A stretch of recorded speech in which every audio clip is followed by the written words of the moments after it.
Saudações filosóficas. Aqui o canal Coruja Filosófica. No seu primeiro programa.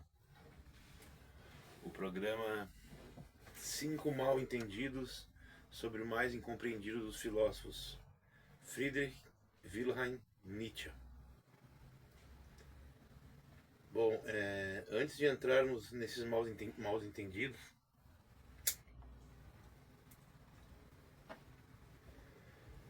vamos, principalmente para as pessoas que têm muito pouco conhecimento sobre Nietzsche, né?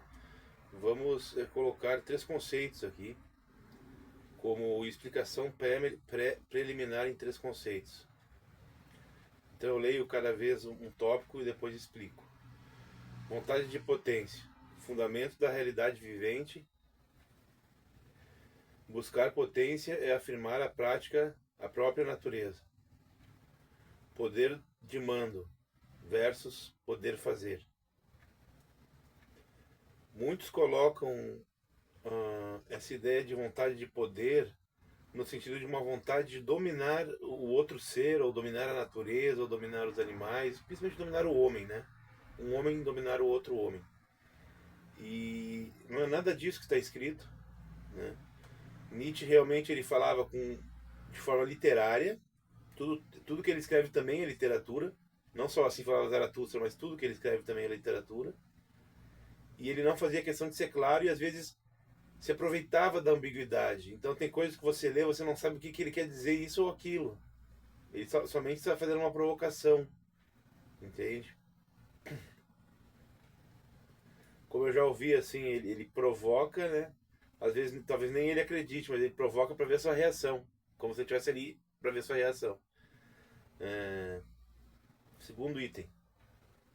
Bom, então não. Então, vontade de potência é isso. É a vontade de ter poder, a vontade de afirmar-se em seu poder, em sua natureza, em suas várias impulsos, né? Sua vontade, seu desejo. É isso, né? Essa é a confusão também. Isso aqui já é um mal entendido mesmo, né? Mas o que eu queria só era discutir o conceito de vontade de potência, que é isso, a vontade de ir além do que você já está, né? Por exemplo, o darwinismo tem isso, né? Quer dizer, o ser vai indo além, além, além, sempre numa evolução, né? Que não é contínua, ela é em degraus, né? Ela tem, é isso que eu acredito nessa evolução, mas isso é outro assunto. Ela tem grandes momentos de saltos, né? O saltacionismo. Bom, mas agora ainda homem poderoso e supra-homem. O homem poderoso que hoje conforme a vontade que age conforme a vontade de potência não é o dominante da hierarquia social, e sim o artista diante do mundo, aquele que cria o seu sentido existencial, ver Sartre, né? Então, o artista diante do mundo não é o empresário, o grande empresário, não é o grande político, não é o militar de alta patente e sei lá mais o que as pessoas possam dizer que é uma coisa, né? Nesse sentido, uma coisa grandiosa, né? O artista diante do mundo é aquele que cria, né, o próprio sentido da sua existência. E por isso eu disse ver Sartre. Porque Sartre é exatamente isso que ele diz: estamos condenados à liberdade. O importante não é o que fizeram de nós, mas o que fazemos com aquilo que fizeram de nós. Criar um sentido a partir do absurdo, do nada, do ateísmo, né? E aí essa questão também, Camus também comunga com isso, e vários existencialistas comungam com isso, né?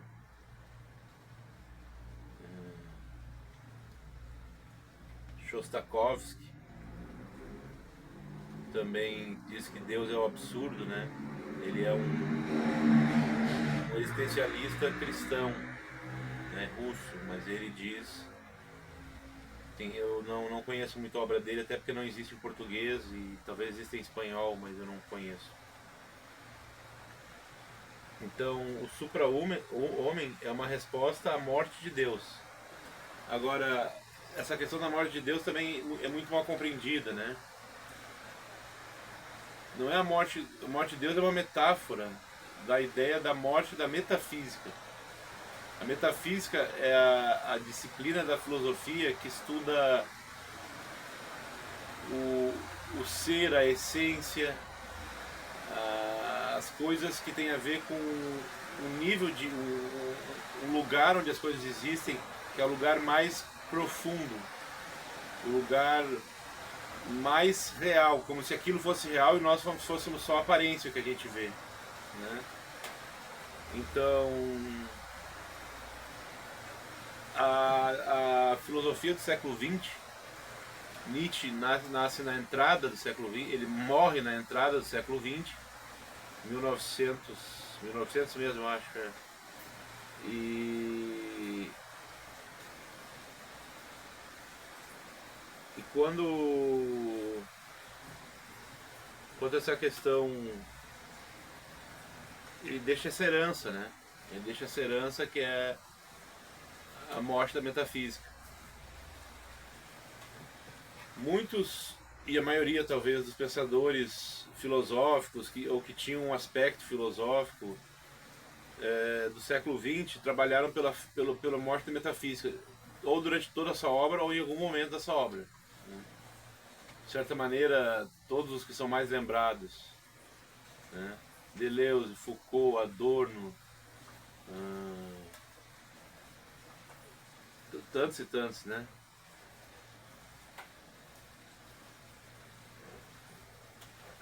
Mas o que acontece, né, é que Marx também tinha sua ideia de certa maneira, um fim da metafísica, né? Mas o que acontece é que sobram ainda alguns pensadores que não são tão lembrados, mas que são muito importantes, que não são exatamente contra a metafísica, né? Ou talvez até procuram desenvolver de alguma forma alguma metafísica diferente, né? O principal é a Martin Buber, um filósofo austríaco, um judeu austríaco e que também era um místico racídico, né, do racidismo, né, que é um grupo dentro do judaísmo, né, e Cassirer, né, que de certa maneira é um filósofo da cultura, é um antropólogo filosófico, né, na que se chamava antropologia filosófica, também tem esse aspecto. Bergson, né, que entra com a questão do elan vital, elan vital, aquela coisa que move toda a vida e tal, também não é tão contra a metafísica, né? Talvez Spengler também, enfim. Então, não dá para se considerar a metafísica já assim totalmente morta. Ela está realmente, ela tá bem capenga, né? Mas ela não está morta. Transvalorização, produção dos próprios valores como um meio de tornar-se poderoso, entre aspas, e um caminho para o supra-homem. Criar valores, enquanto ser moral, fazer-se livre e artista. Moral de rebanho versus criação de valores. Então, diante da morte de Deus, você tem que criar os seus valores. Nesse sentido é que Nietzsche ele quebra com mais de 2.500 anos, desde a Grécia, de uma moral compassiva, da autonegação. Por mais que os gregos já não fossem tão compassivos, né? Seria melhor talvez dizer da Índia, né? Desde a Índia, né? Então mas ainda existia essa ideia, pelo menos em Roma ainda, de uma autonegação, de uma compassividade, de algo assim, entende? Com o cristianismo isso se acirrou. No islamismo também, uma das cinco normas, né, que você tem que seguir durante a vida, né? 5 pilares. Um é ajudar os pobres, né? também muito importante. Então, islamismo, o budismo também vê importância. Aqui no Brasil a Umbanda também faz trabalho social, né? Então,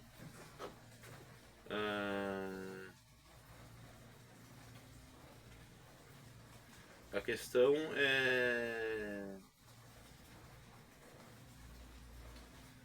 que a autonegação ela só pode ser aceita porque existe um conceito de naturalista, assim, né? Baseado também, eu comparo com o naturalismo aristotélico, né? Na estética, e como ele foi rompido por Kafka, por mais tarde na pintura por Pollock, totalmente rompido, foi rompido por Chamber, né, na música, e vários que foram rompendo em cada área de cada arte, né, em cada arte. Então, Nietzsche não é exatamente isso, porque ele não estou falando do rompimento estético, né? No caso Kafka, Chamber, e outros que podia citar,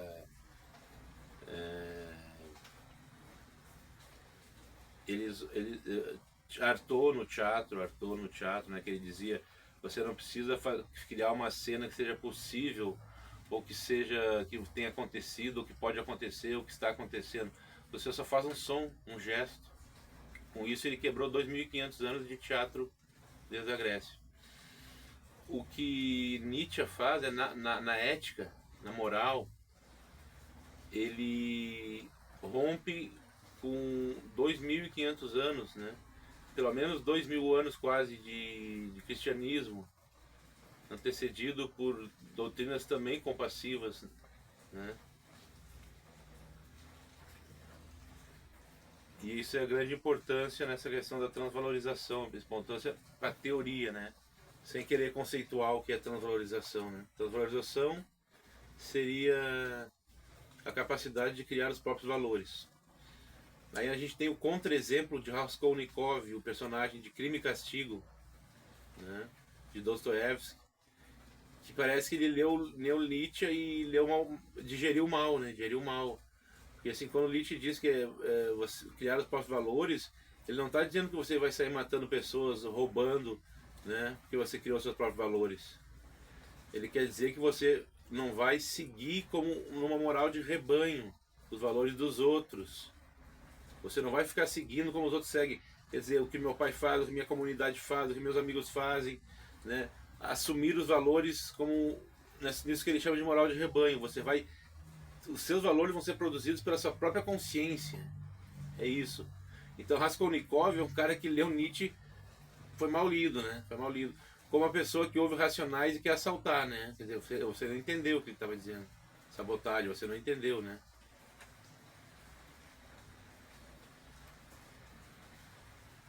Bom, agora nós vamos ao próximo momento, ao momento realmente do assunto aqui, né?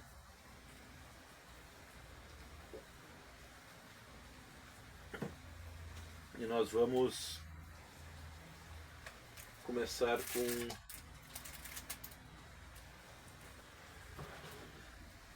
os problemas reavaliados.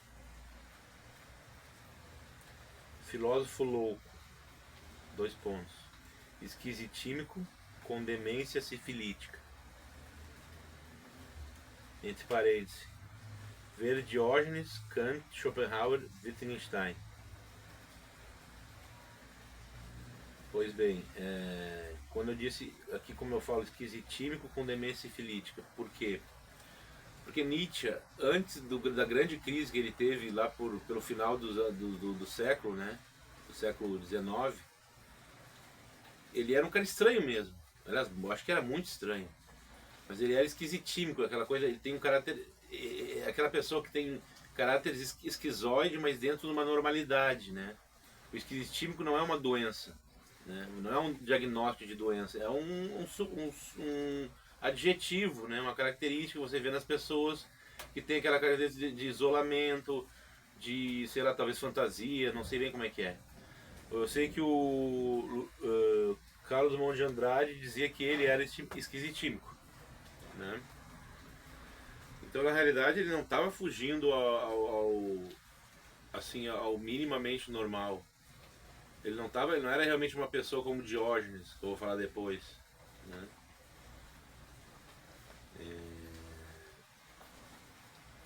Ele não estava fugindo então depois a crise que ele teve foi provavelmente por causa da demência sifilítica. Alguns ainda questionam, mas na época foi o que os médicos avaliaram. Hoje ainda a maioria que tem os documentos, né? Isso se chama. Ih, agora esqueci o nome. A análise de uma doença de uma pessoa de uma pessoa assim, em função da sua biografia, mas agora eu esqueci o nome. Patografia, eu acho, patografia. Então a patografia de Nietzsche é uma das mais importantes dos grandes pensadores, grandes artistas, né? Ao lado da questão do Van Gogh, né? Só que o Van Gogh era uma pessoa realmente, ele tinha várias doenças psiquiátricas, pelo que dizem. Ele tinha doença mesmo, assim, né? Ele ouvia vozes, o que Nietzsche tinha era problemas de dor, umas dores que ele tinha muito fortes na cabeça. Lembrando que o pai dele morreu de hemorragia cerebral, né? Então ele tinha essas dores e com essas dores foi o pior problema para ele. Outra questão é ele ser esquisitímico, né? Ele ser uma pessoa isolada, que não fala muito. Ele começou a falar com 5 anos de idade. Para ver como às vezes, né, você tem certas preocupações com uma criança e, quer dizer, no final se tornou um dos maiores gênios da filosofia, né? Ele começou a falar com 5 anos. Então, mas isso ainda não fazia dele uma pessoa assim de estar internada, né? Como o Artaud. O Artaud ficou anos internado. Né? Antonin Artaud, teatrólogo e pensador e escritor e tal. Ele ficou anos internado. E tem a questão da demência sifilítica, como eu já disse, a demência sifilítica.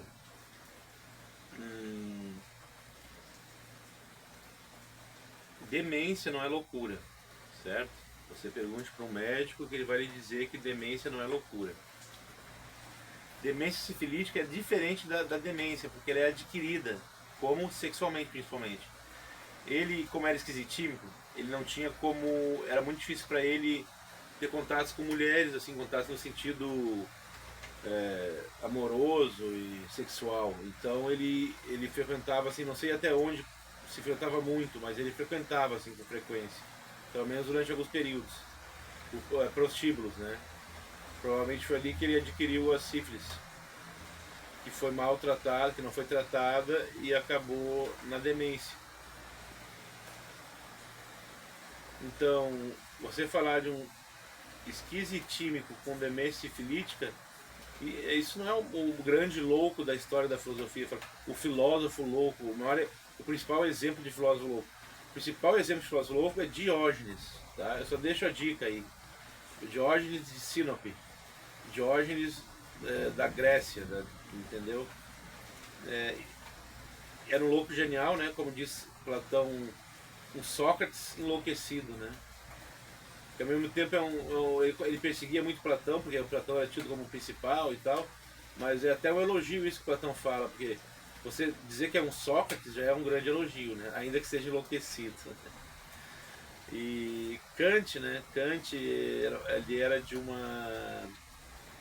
Ele levava as coisas, a vida dele de uma maneira tão controlada. Então, ele fazia até... Ele criou um sistema para deixar a meia bem levantada. Os vizinhos diziam que quando ele passava na frente da porta, podiam já ajeitar o relógio, porque era sempre no mesmo minuto, na mesma hora, né? E morreu virgem também, tem essa. Então eu acho que também é mais louco que Kant, mais louco que Nietzsche. Schopenhauer, né? Schopenhauer, esse já é bem conhecido, né? Misógino, misântropo, não suportava ruídos, também tá bom. Wittgenstein, só para dizer alguma coisa que eu não conheço muito, é que ele para comprovar que ele tinha valor, ele era um descendente de nobre, né? Ele era um descendente de nobres austríacos, e tinha muito dinheiro, então ele doou todo o dinheiro que ele tinha e depois foi fazer uma coisa tipo porteiro no monastério, alguma coisa assim. Então todos esses filósofos, eu acho que são mais filósofo louco do que ele, do que Nietzsche. Se você pensar que o que ele tinha antes da demência, da crise de demência, ele era só um cara, mais um cara, sei lá, como se diz hoje, outsider, né? Ele era mais um outsider, ele é só isso. Aí quando vem a demência sifilítica, aí se torna o grande louco. Mas já tá aí, demência não é loucura, gente. Demência não é considerada loucura, é uma coisa orgânica, degenerativa. Loucura é outra coisa. Loucura é esquizofrenia, transtorno esquizoafetivo, bipolaridade, que causam delírios, alucinações, que... enfim. Ao próximo ponto agora. Ligação ao nazismo. Forjada por sua irmã após sua morte ou inconsciência. Cunhado do presidente do partido antissemita, admirava a beleza das mulheres judias, era contra o nacionalismo chauvinista e o pan-germanismo, contra a demagogia e definitivamente contra o antissemitismo. O conceito de vontade de potência foi impropriamente absorvido quando Nietzsche buscava a liberdade e não a submissão dos indivíduos. Ver darwinismo.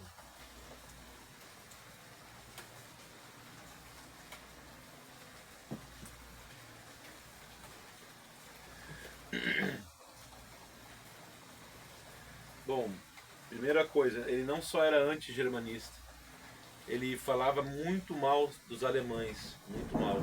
Eu não sei quem fala mais contra os alemães, se é Schopenhauer ou Nietzsche.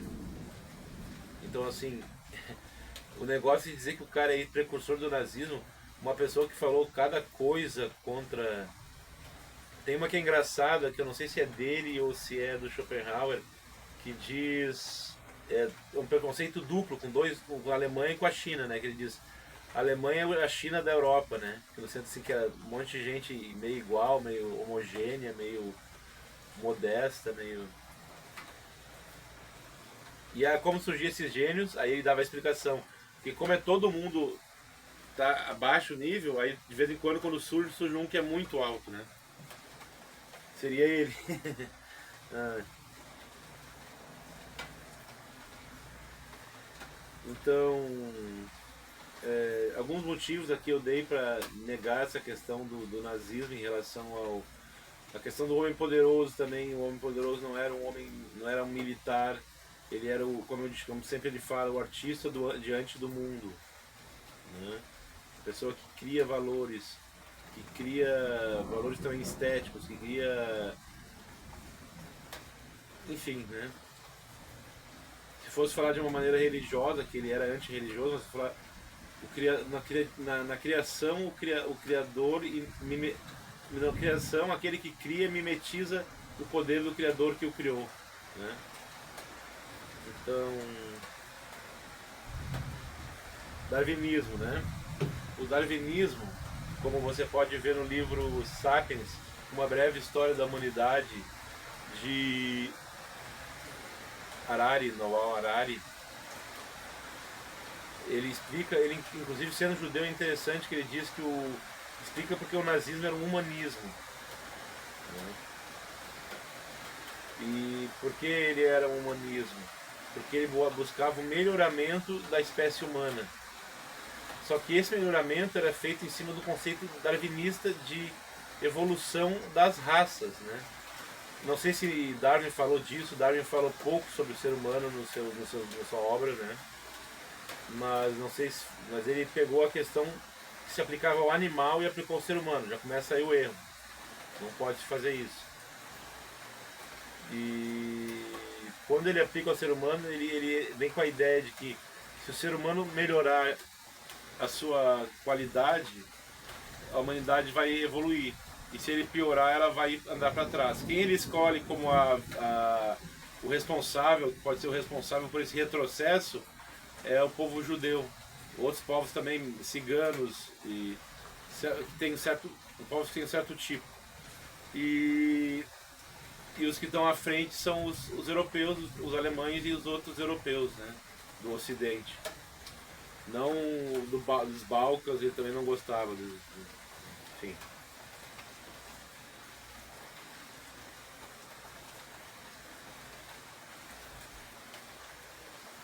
Bom, então com isso eu quero mostrar que o darwinismo ele foi utilizado de maneira mais própria do que a maneira totalmente imprópria que foi usado a filosofia de Nietzsche. Isso significa que Darwin tem alguma responsabilidade, que Darwin era um pré-nazista? Não, isso não significa nada disso.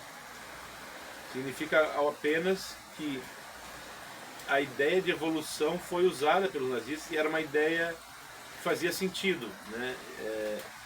Que você compare com a ideia de evolução darwinista e a ideia de evolução nazista, certo? O erro é que você não poderia fazer isso, passar do aspecto do animal para o aspecto do ser humano. Mas eles realmente usam, né? Eles usam. Enquanto Nietzsche, eles não usam, eles só usam o nome dele, o bigode dele, porque eles não sabem do que estão falando. Eles estão falando coisas que não têm sentido, né? Então, talvez a irmã dele ainda tenha adulterado algumas coisas, que ele falou ainda mais, ele falou muita coisa, né, nesse sentido de anti-pan-germanista. Mas, bom, agora vamos. Moral do forte, do dominador. O poderoso é o artista diante do mundo. Morfologia e história alegórica. Como os dominados podem ter vencido? Bom, como eu já falei antes, o poderoso não é a pessoa que tem os poderes, assim, os poderes da sociedade, que tem os poderes. Não, o poderoso é aquele que eu já falei, que cria os próprios valores, as próprias ideias, né? Esse é o problema, porque tem pessoas que acham que a moral dominadora é a moral que diz que o dominador deve. É bom que o dominador domine quem é dominado, é bom que o opressor oprima quem é oprimido, né? E não é isso que ele quer dizer, embora ele tenha uma morfologia histórica alegórica, que é a ideia dos povos dominantes terem uma moral saudável, positiva, propositiva, enquanto que os dominados têm uma moral vingativa, negativa, pessimista, né? Então,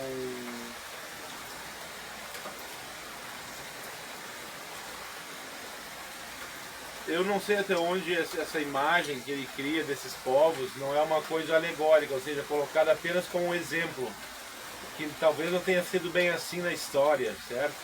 Até porque na história mais antiga, um povo era sempre dominado, depois dominante, dominado, era uma luta constante, né? Então não existia exatamente um povo que só dominasse ou um povo que só fosse dominado, certo?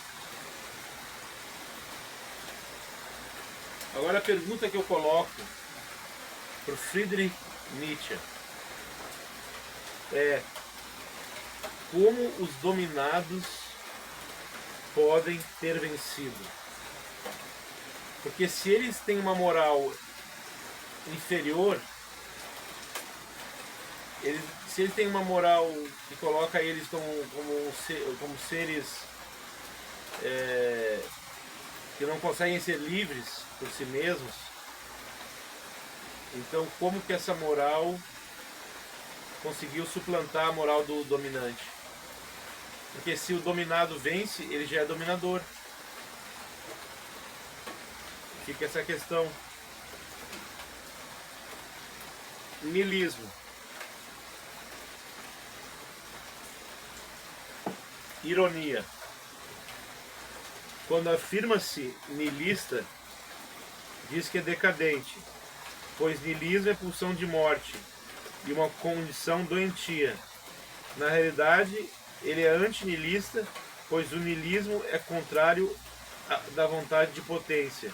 Quando proclama-se antinihilista, então expõe serissimamente sua filosofia de amor à vida, exaltando o belo e saudável, forte e vital, patético e natural. Patético é o que vem de paixão, né? Então, se você pegar e for no computador e colocar todas as citações de niilismo, onde tem a palavra niilismo na obra de Nietzsche, você vai perceber que quando ele fala eu sou niilista, ele está dizendo eu sou niilista, eu sou doente, eu sou decadente, eu sou doente, eu sou niilista. Ele está afirmando algo, uma auto-ironia ou uma auto-sarcasmo mesmo, né? Nesse sentido que ele se coloca como niilista. Por isso está escrito realmente no trabalho dele, eu sou niilista, né? Mas se você souber que o niilismo ele coloca o cristianismo e que ele se coloca como um filósofo anticristão, e um dos filósofos mais importantes para os cristãos lerem, porque quando o cristão lê Nietzsche, ele tem que dar certas respostas àquelas questões. Por isso é muito importante passar pelo teste de ler Nietzsche, né, para qualquer cristão que tenha condições, né? Não sei, algumas pessoas têm mais dificuldade, né? Não tem tanta formação e é um escritor bastante difícil, embora ele seja difícil porque ele é muito poético. Não é tão complicado, na verdade. A teoria não é tão complicada, a questão é que se expressa de uma maneira... Se expressa como arte, né? Os livros dele não são só filosofia, são obras de arte também. Então, quando você observar o que está escrito sobre antinihilista, quando ele se diz antinihilista, então ele está falando realmente do que ele acredita, né? De se opor ao que ele chama de niilismo europeu, que é a modernidade, né? Se opor ao cristianismo, que é o niilismo mais bem estabelecido. Como ele diz, eu só me oponho às grandes ideias, eu não quero lutar com ideias pequenas. Então, qual é a maior ideia que eu posso lutar? O cristianismo, né? Porém, esse cristianismo também é lutar contra a ética da autonegação. E ele é o primeiro em 2500 anos que propõe uma ética fora da ética da autonegação e do hedonismo, né? O que existe antes, né? O que existe também hoje na sociedade? Autonegação ou hedonismo. O hedonismo é uma filosofia rasa da fase decadente da filosofia grega, né? Ela não se mantém, se mantém só como algo que a pessoa diz para ser autocomplacente, né? Então, acho que seria isso, né? Ainda falando sobre o niilismo. E muitas pessoas, né, professores universitários, falam que Nietzsche é niilista. Pessoas que falam na internet falam que o Nietzsche é niilista. Mas até viu, assim, eu vi sobre o Pondé até falando que ele era um niilismo progressivo, enquanto Schopenhauer era aquele niilismo regressivo. Ele não é niilista nem progressivo, nem regressivo. Não é de modo algum.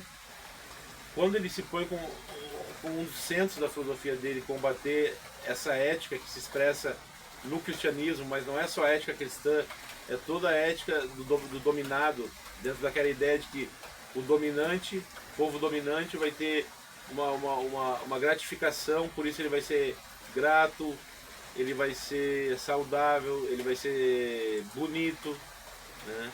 Enquanto que o povo dominado vai ter uma vingança, um sentimento de...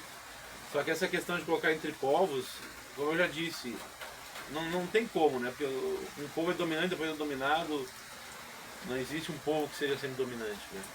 Por isso que eu vejo como uma alegoria. Não sei se era isso que ele queria dizer, que ele queria colocar isso como uma alegoria, mas eu coloco como uma alegoria.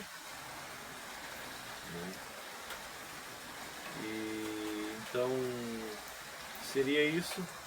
O niilismo é uma ironia dele, se dizer niilista. E porque na verdade o niilismo mesmo é o cristianismo.